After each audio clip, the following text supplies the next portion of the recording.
საქართველო მდიდარია წყლის რესურსებით.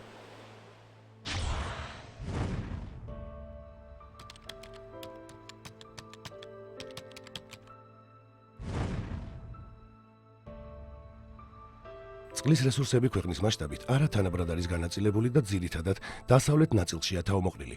მაშინ, როდესაც მრეწველობის 60%, საირიგაციო ფართობების 85% და ქვეყნის მოსახლეობის 62% აღმოსავლეთ საქართველოშია წარმოდგენილი.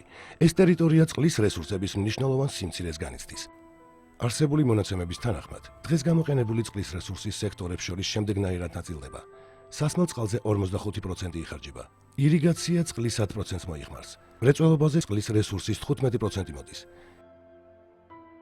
ჰიდროენერგეტიკის, მრეწველობის და სოფლის მეურნეობის სექტორების განვითარება განაპირობებს წყლის მოხმარების მნიშვნელოვან ზრდას. შემუშავებულია სხვადასხვა სექტორის განვითარების გეგმები, წყლის მოხმარების მზარდი ტენდენციებით.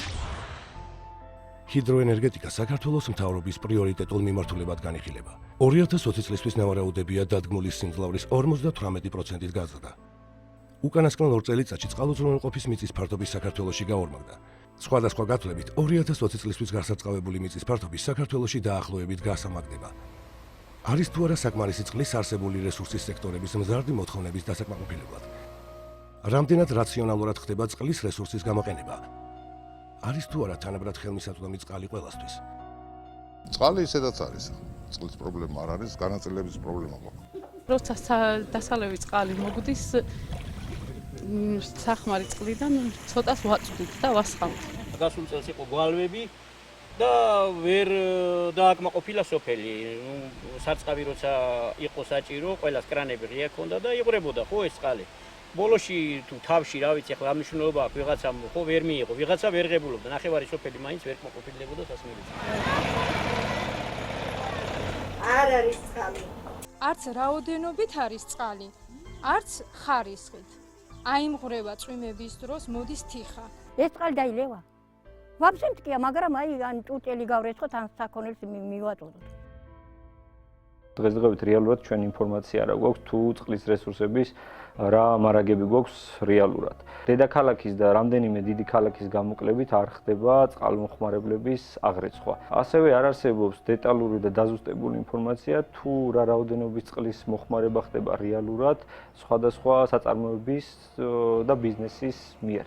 კადასტრის სისტემის განახლება და მოწესრიგება მოგცემს იმას საშუალებას, რომ სახელმწიფომ თუ ნებისმიერ მომხმარებელმა იცოდეს რა რაოდენობის წყალი შეუძლია მიიღოს და გამოიყენოს. არ არსებობს მჭიდრო სექტორული კომუნიკაცია და ხდება ინტერესთა კონფლიქტები სხვადასხვა სექტორებს შორის. წყლის რესურსების განაწილებას უნდა არეგულირებდეს კანონმდებლობა. მნიშვნელოვანი იქნება კანონმდებლობაში ამ ინტერსექტორული ურთიერთობის და კომუნიკაციის დახვეწა და რაც შეიძლება მაღალ დონეზე ატანა, რომ სამომავლოდ მაქსიმალურად იქნეს დაცული წყლის რესურსები და მათზე მომხმარებლების უფლებები.